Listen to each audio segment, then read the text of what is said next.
যুক্তরাজ্যের প্রধানমন্ত্রী Keir Starmer লন্ডনে অবস্থানরত প্রধান উপদেষ্টা মোহাম্মদ ইউনূসের সঙ্গে সাক্ষাতের অনুরোধে সাড়া দেননি বলে জানিয়েছে ব্রিটিশ সংবাদ মাধ্যম ফিনান্সিয়াল টাইমস।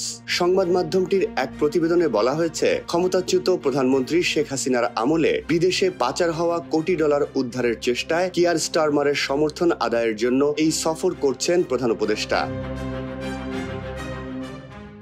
তবে যুক্তরাজ্যের সরকারি কর্মকর্তারা নিশ্চিত করেছেন, অধ্যাপক ইউনূসের সঙ্গে সাক্ষাতের কোনো পরিকল্পনা নেই কিয়ার স্টারমারের।